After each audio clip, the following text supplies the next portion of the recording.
Get ready for the dictation. Start. Reckless filing of criminal defamation cases against the press must end. A feature of public life in Tamil Nadu in the last 3 decades has been the indiscriminate institution of criminal defamation proceedings against opposition leaders and the media. It is no surprise then that the most comprehensive judgment on the limits of the state's power to prosecute members of the press for defamation should come from the Madras High Court.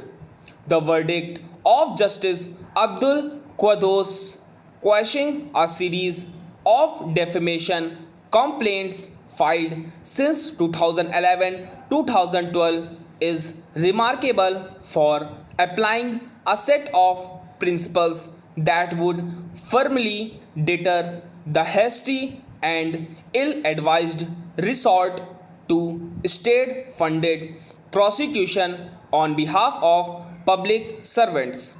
The first principle is that the state should not impulsively invoke provisions in the CRPC to get its public prosecutor to file defamation complaints in response to every report that contains criticism. The court deems such impulsive actions as amounting to throttling democracy. It advises the government to have a higher threshold for invoking defamation provisions. It notes that each time a public servant feels defamed by a press report, it does not automatically give rise to a cause for asking the public prosecutor to initiate proceedings on her behalf. The statutory distinction between defaming a public servant as a person and as the state itself being defamed has to be maintained. Justice Quddus goes on to fault the government for according sanction to the initiation of cases through the prosecutors without explaining how the state has been defamed.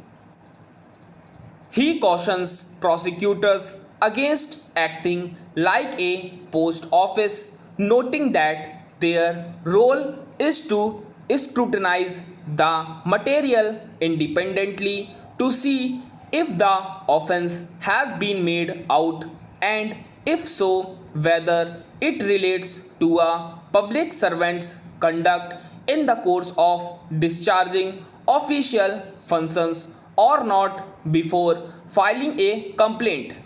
So, the court finds that many were cases in which public servants ought to have filed individual cases.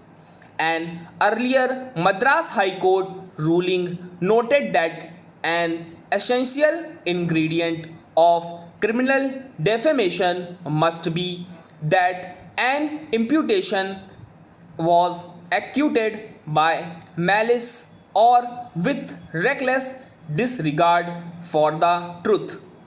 A recent judgment by Justice G.R. Swaminathan enunciated what is known in the United States as the Sullivan rule of acquittal malice.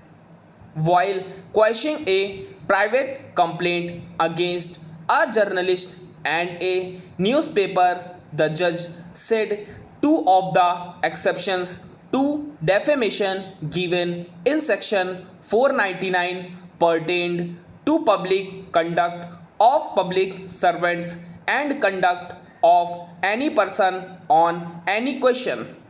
This implied that the legislature itself believed that unless It is demonstrated that reporting on a public servant's conduct or on a public question was vitiated by malice. The question of defamation does not arise, and that even inaccuracies in reporting need not occasion a prosecution for defamation. Within a matter of days, the High Court has struck two blows for free speech and press freedom. Stop.